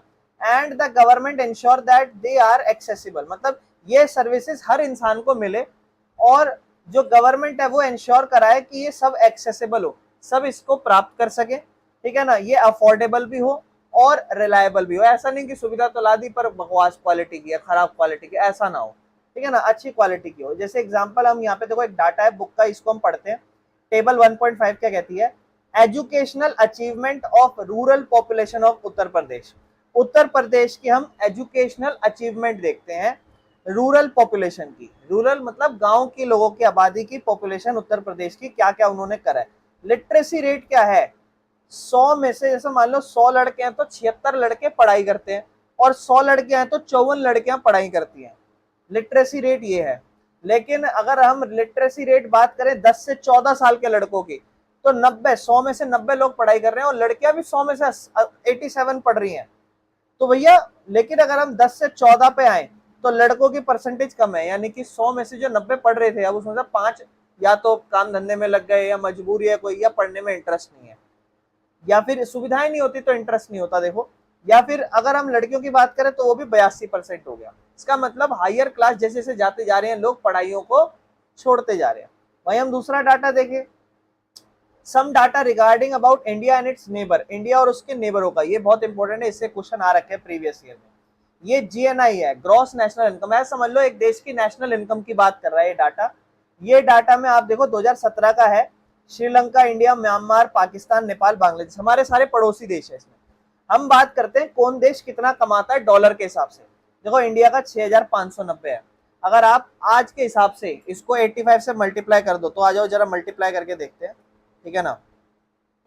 6590 को मल्टीप्लाई करें 85 से तो यहाँ पर ग्रॉस नेशनल इनकम 1,64,750 रुपए बन के आती है, और इसको 12 से डिवाइड करें यानी कि महीना के ऑन एन एवरेज एक इंसान 12 से 13,000 रुपए, 13 से 14,000 रुपए एक महीने कमाता है ऑन एन एवरेज। सबसे ज्यादा किसका था देखो? श्रीलंका, इसी का डबल कर दो आप, 24,000 रुपए। ये अच्छी चीज है भाई, अगर ऑन एन एवरेज एक इंसान 24-25 कमा रहा हो तो बहुत सही है, इससे तो इंडिया से तो बहुत बेहतर है। वहीं पे हम बात करें म्यांमार का तो कम है, पाकिस्तान का भी देखो 6,000 4,000 है। 4,000 मतलब इसी का आप 2/3 कम कर लो या 1/3 कम कर लो, अगर हम 13-14 कमा रहे हैं तो वहाँ 7-8-9 कमा रहे हैं, इस तरीके से। बांग्लादेश का भी पाकिस्तान से थोड़ा सा ज्यादा है। तो कहीं ना कहीं तक इंडिया एक बड़ा देश है, फिर भी श्रीलंका देखो अच्छा खासा डाटा में आगे निकला, ग्रॉस नेशनल इनकम आगे है। वहीं हम लाइफ एक्सपेक्टेंसी मतलब कौन कितना जी रहा है, तो श्रीलंका का वो भी ज्यादा है, इवन बांग्लादेश तक का ज्यादा है, पाकिस्तान का 66 है, हमारा 67 है, इवन नेपाल तक का भी हमसे ज्यादा है, हम कितना जी रहे हैं। वहीं हम बात करें मीन ईयर्स ऑफ स्कूलिंग क्या बताता है हमें? मीन ईयर्स ऑफ स्कूलिंग बताता है हमें ऑन एन एवरेज एक इंसान जो स्कूलिंग पढ़ाई करता है वो कितने एवरेज बेसिस पे कितना करता है। तो अगर मान लो एक बच्चा पढ़ाई कर रहा है तो वो 6 से 7 साल लगभग पढ़ाइयाँ करता है इंडिया में, लेकिन वहीं हम श्रीलंका की बात करें तो 10 से 11 साल में। देखो हर चीज में श्रीलंका थोड़ा ज्यादा निकल रहा है 2017 की रिपोर्ट से, अभी थोड़ा कम हो सकता है, वहां थोड़ा क्राइसिस आए थे, थोड़ा सा इनकम हो सकता है कम हो गया हो। वहीं हम बात करें एचडीआई रैंक जो ह्यूमन डेवलपमेंट इंडेक्स था, तो इंडिया का रैंक 132 था। वहीं हम बात करें श्रीलंका का 73, बहुत ज्यादा फर्क है, लगभग आधे के आसपास का कुछ फर्क है। और वहीं हम पाकिस्तान का देखें 161 और बांग्लादेश का 129, हमसे तो कम ही है। तो ये एक डाटा है जहां पर आप अपने पड़ोसी देश को देख रहे हो बहुत सारी चीजों में कंपेयर करते हुए, ठीक है। अगर हम आगे चलें, पब्लिक फैसिलिटी जो जन सुविधाएं मिल रही हैं सरकार हमारे को देगी, क्या क्या हो सकता है? हेल्थ सर्विस, हेल्थ सर्विस में क्या हो? हॉस्पिटल हो, क्लिनिक हो, मेडिकल सर्विस हो, मेडिसिन हो, दवाइयां मिले, जिससे आपकी हेल्थ अच्छी रहे और पॉपुलेशन अच्छा सा हेल्थ केयर सिस्टम अपना सके। सबसे बेस्ट एग्जांपल देखो हमारे देश में हुआ था, जैसे कोविड की जो वैक्सीन है, बहुत सारे ऐसे देश थे जिनके पास इतना बुरा हाल था कि वो कोविड की वैक्सीन तक नहीं दे पाए थे अपने लोगों को। हमने हमने इंडिया में फ्री में ली है, अगर आप सब वैक्सीन देखो तो लोगों को फ्री में मिली है वो वैक्सीन। हमने खैर उसमें थोड़ा सा जो है अच्छे से इस चीज की रिस्पॉन्सिबिलिटी नहीं निभाई, जिससे कोविड जब सेकेंड वेव आई थी इससे बहुत लोग अफेक्ट हुए, थोड़ा सा हमने डिले कर दिया था, लेकिन that is a different reason. लेकिन हम बात करें तो हमारा अफोर्डेबल हेल्थ केयर है, अगर आपको कोई भी इलाज कराना हो तो वो फ्री में होता है सरकारी अस्पतालों में, भले ही मैं इसकी क्वालिटी की बात नहीं कर रहा कि कितना अच्छा हो रहा है या कितना अच्छा नहीं हो रहा। क्लियर है? आगे चलते हैं। अगर हम आगे बात करें, बोलता है बिना अच्छे हेल्थ केयर की पीपल कैन नॉट लिव या live healthy and productive life. मतलब अगर हेल्थ केयर अच्छा नहीं है ना, लोग अच्छा, जब आप अच्छे से अंदर से आप स्वस्थ महसूस नहीं करोगे तो आप कोई भी काम नहीं कर पाओगे ढंग से। एजुकेशन दूसरा इंपॉर्टेंट, कहता है पब्लिक फैसिलिटीज में स्कूल अच्छे होने चाहिए, कॉलेज अच्छे होने चाहिए, यूनिवर्सिटी अच्छी होनी चाहिए, ट्रेनिंग सेंटर्स अच्छे होने चाहिए। ये इंश्योर करे कि हर इंसान जो है, भले ही उसका वेल्थ बैकग्राउंड अच्छा नहीं हो, लेकिन वो एजुकेशन की प्राप्ति कर सके। ठीक है ना? तो एग्जांपल है, गवर्नमेंट प्राइमरी स्कूल चलाती है, सेकेंडरी स्कूल चलाती है और पब्लिक यूनिवर्सिटी सरकारी कॉलेजेस चलाती है। एजुकेशन बहुत इंपॉर्टेंट रोल है, क्योंकि इससे पर्सनल डेवलपमेंट होती है, इंसान की खुद की पर्सनल डेवलपमेंट होती है, और इससे इकोनॉमी ग्रो भी होती है। इंसान पढ़ेगा तभी तो आगे बढ़ेगा। आगे बात करते हैं हम ट्रांसपोर्ट की। अगर हम बात करें ट्रांसपोर्ट की, तो एक देश का ट्रांसपोर्ट बहुत अच्छा होना चाहिए। कैसे? आपकी buses, train, metro service, taxis, ये टैक्सी जो है ये सब अफोर्डेबल हो और जनरल पॉपुलेशन इसको इंसान ले पाए, मतलब सस्ते किराए हो और बेस्ट क्वालिटी भी मिले। लेकिन पॉइंट है, देखो जैसे आपने बहुत सारे वीडियोस में देखा होगा, नई नई ट्रेन आई है, लेकिन एक एक साल बाद उन ट्रेनों का क्या हाल हो जाता है। लोग ही अच्छे नहीं है, सच बताएं तो, क्योंकि हम लोग ही हैं जो चीजों को बेहतर भी कर सकते हैं। और सरकार तो कभी कभी स्टेप्स लेती है, बट हम लोग ही हैं जो, हम देखो, हम अपने घर में वैसी चीजें नहीं करेंगे, लेकिन अगर हम बाहर जाएंगे तो हम सोचते हैं अरे हमें क्या फर्क पड़ रहा है, तो हमें तो 2 घंटे के लिए इसमें टाइम बिताना है, हटाओ छोड़ो कुछ भी कर दो, अरे कूड़ा कर रहे हो कर दो, कोई दिक्कत नहीं है। लेकिन जब तक ये हमारी मेंटेलिटी चेंज नहीं होगी, हम अपने देश को डेवलप्ड नहीं कर सकते। सरकार स्कीम्स लाएगी, पॉलिसीज लाएगी, सब करेगी, लेकिन हमें भी उसकी रिस्पेक्ट एंड उसको कोऑपरेट करना चाहिए। समझ रहे हो? अगर हम ट्रेन में जा रहे हैं, अगर हमारे पास रिजर्वेशन नहीं है, तो हमें जबरदस्ती किसी दूसरे कोचेज में नहीं जाना चाहिए। हम अगर, और देखो पॉइंट है, कहीं पर सरकार की भी कमी होगी और कहीं पर उसकी डबल कमी हम होगी हमारी, क्योंकि अगर सरकार कोई काम नहीं कर पा रही तो हम भी उस पर डबल एक्सक्यूजेस लाके हम भी कुछ अच्छा नहीं कर रहे। वो तो खैर डिफरेंट चीजें। देखो आगे चलते हैं। ट्रांसपोर्ट के बाद वाटर सप्लाई अच्छा हो, भाई पानी अच्छा आए, है ना, ड्रिंकिंग वाटर हो अच्छा, हेल्थ सर्वाइवल बहुत इंपॉर्टेंट है। गवर्नमेंट वाटर फैसिलिटीज प्रोवाइड करती है पाइप वाटर सिस्टम से या कुएं से।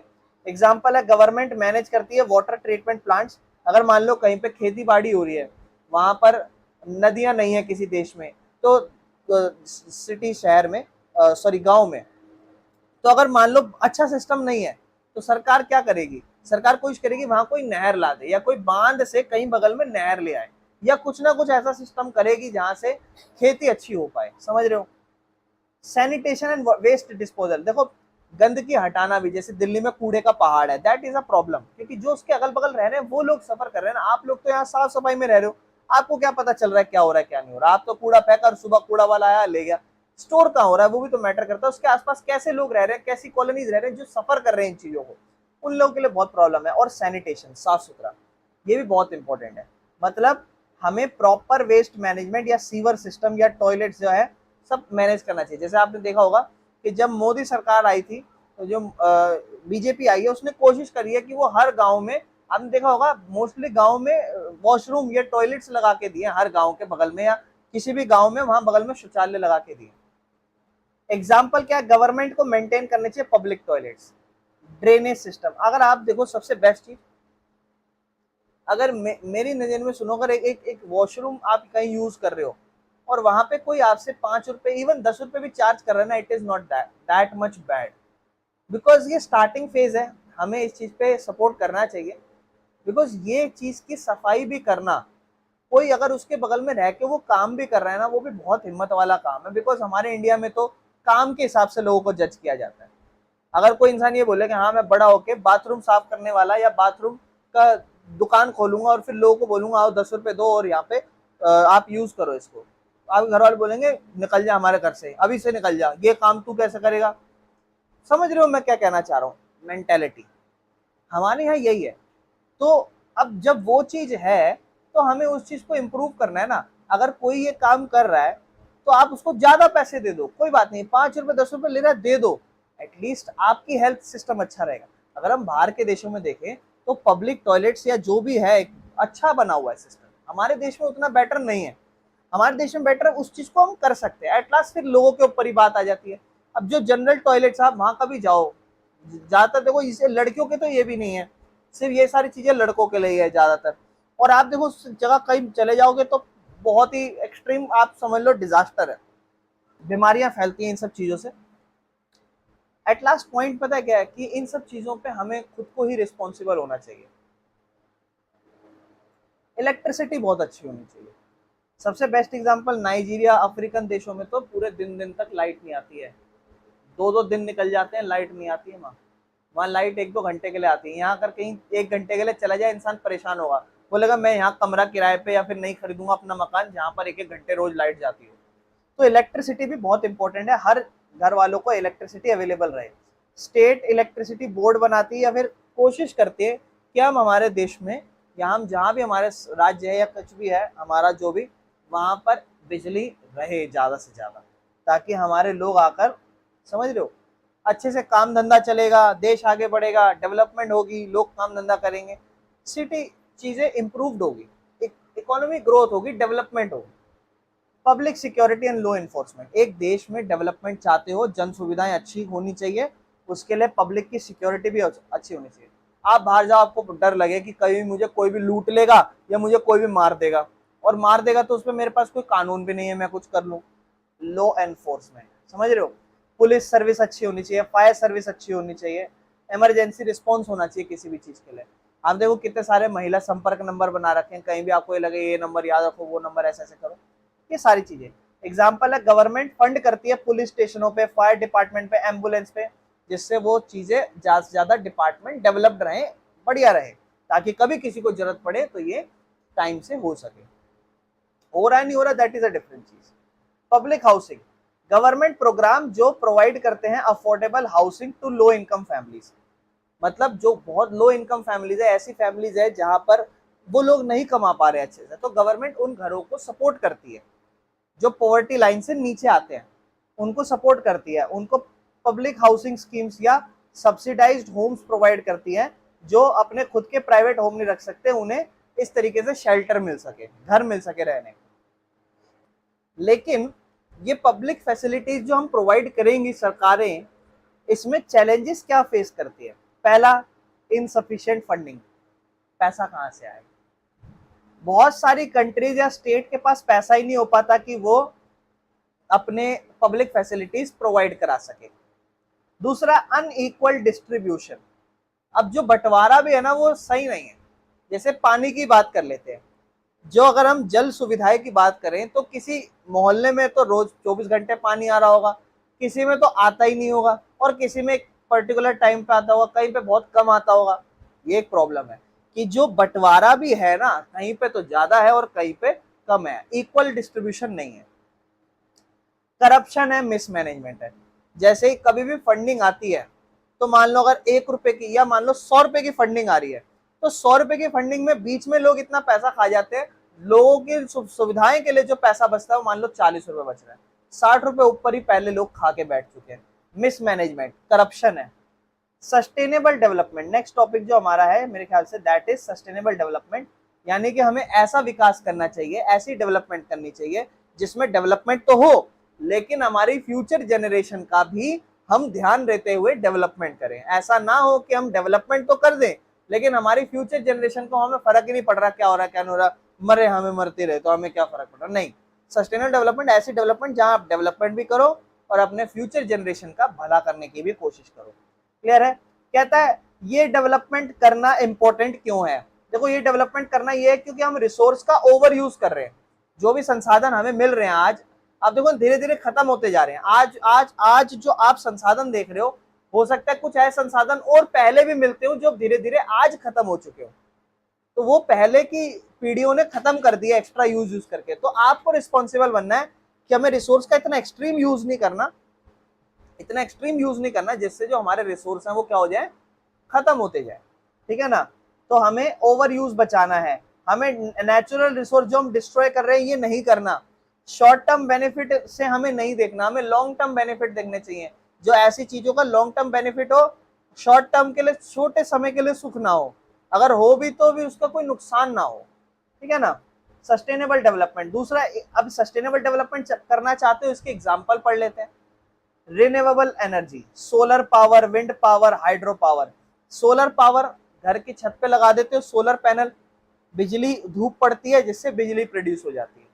अगर आप कहीं और प्रोड्यूस करोगे, हो सकता है उसके अलावा आप क्या करो, आग लगा के लाइट जला रहे हो अपने घर में, तो डैमेज हो रही है चीजें, पोल्यूशन भी फैल रहा है, तो वो सही चीज नहीं है, ठीक है ना। या फिर हाइड्रो पावर या विंड एनर्जी, पवन चक्की, या जो विंड मिल लगा हुआ होता है, आप गाँव में देखते होगे, वो घूम रही होती है, उससे टरबाइन जो होता है उससे घूम रहा होता है, उससे बिजली प्रोड्यूस होती है। या हम हाइड्रो पावर लगाते हैं, बांध के बगल में ही हाइड्रो पावर लगाते हैं, जिससे पानी जब फ्लो करता है तो उससे बिजली प्रोड्यूस करते हैं। तो ये सब क्या है, ये सस्टेनेबल डेवलपमेंट के एग्जाम्पल हैं, जिससे हम चीजों को डेवलप कर रहे हैं ज्यादा से ज्यादा रिन्यूएबल एनर्जी का यूज करके। एग्रीकल्चर को भी सस्टेन करो, मतलब ऑर्गेनिक फार्मिंग मेथड यूज करो। ऑर्गेनिक फार्मर मतलब केमिकल्स, जो फर्टिलाइजर हैं, पेस्टिसाइड्स हैं, इन सब का यूज ना करो। ऑर्गेनिक ताजी खेती रखो जिसमें सब ऑर्गेनिक माल यूज कराओ, सॉइल, मिट्टी, एयर, है ना। और क्रॉप रोटेशन करते रहो। आप देखते हो अलग अलग एक ही टाइम पे मल्टीपल क्रॉपिंग करते हैं लोग, एक ही खेत में दो दो बार खेती करते हैं एक ही साल के अंदर, ताकि न्यूट्रिशन ज्यादा रिच हो जाए। या फिर एक क्रॉप रोटेशन, एक इधर खेती, एक इधर खेती, एक ही खेत में डिफरेंट डिफरेंट खेती करते हैं। बहुत सारे तरीके होते हैं जिससे हम सस्टेनेबल डेवलपमेंट कर सकते हैं। उसके बाद वाटर को कंजर्व करना, पानी को बचाना, ठीक है ना। चैलेंजेस क्या है सस्टेनेबल डेवलपमेंट के? अब पॉइंट है, हम सस्टेनेबल डेवलपमेंट कर तो सकते हैं, लेकिन उसमें भी तो चैलेंजेस फेस करने पड़ेंगे। तो ओवर कंजम्पशन ऑफ रिसोर्स, पहला पॉइंट ये है कि हम रिसोर्स जो है ना उसका यूज कर रहे हैं, वो ओवर कंजम्पशन कर रहे हैं, भर भर के यूज कर रहे हैं, एक्सट्रीम यूज कर रहे हैं। देखो बहुत सारे देश हैं जो नेचुरल रिसोर्स का ओवर यूज करते हैं, जैसे कि फॉरेस्ट, वाटर, एनर्जी, जिससे शॉर्ट टर्म तो फायदा है लेकिन लॉन्ग टर्म में हमें नुकसान होता है। दूसरा, पॉल्यूशन और क्लाइमेट चेंज होता जा रहा है, क्योंकि हम सस्टेनेबल डेवलपमेंट चाहते हैं, लेकिन पॉल्यूशन और क्लाइमेट एक बहुत बड़ा रीजन है। जैसे जैसे पॉल्यूशन बढ़ता है, क्लाइमेट में चेंज आता है, ह्यूमन एक्टिविटी एक मेजर चैलेंज बन जाता है हमारे लिए। वहीं हम बात करें इंडस्ट्रियल ग्रोथ हो रही है, या हम पेड़ काटते जा रहे हैं, तो इससे ग्लोबल वार्मिंग होती है, क्योंकि इंडस्ट्री से पॉल्यूशन फैलता है, पेड़ काटोगे तो अपने आप ही पॉल्यूशन बनेगा, वो गर्मियां बढ़ेगी, है ना। और दूसरा, इनइक्वालिटी भी है, मतलब कुछ लोग जो गरीब है या गांव में रहते हैं, उनके पास इन सब संसाधनों का एक्सेस नहीं है कि वो इन सब संसाधनों का यूज कर सके, जैसे पानी हो गया, हेल्थ केयर हो गया, एजुकेशन हो गया, तो ये भी एक प्रॉब्लम वाली चीज है। How can we achieve sustainable development, कैसे कर सकते हैं? रिसोर्स का बेहतर तरीके से इस्तेमाल करके, एफिशिएंटली, मतलब अच्छे तरीके से, जो भी हमारे पास संसाधन है इसका बेहतरीन इस्तेमाल करो, जिससे हमारा पॉल्यूशन भी ना हो, हमारे एनवायरनमेंट डैमेज भी ना हो, और विकास भी हो जाए। दूसरा, नेचुरल इकोसिस्टम का यूज करो, मतलब अपने जंगलों को बचाओ, समुद्र, ओशन, इन सबको बचाओ। चीजों का ऐसे भर भर के यूज ना करो जिससे चीजों को डैमेज पहुंचे। इंक्लूसिव ग्रोथ, मतलब लोगों को इंश्योर करो, लोगों को कि वो किसी भी जाति, धर्म, किसी के भी हो, उन सबको एक दूसरे को बराबर ट्रीट करना है, किसी के साथ भेदभाव नहीं करना।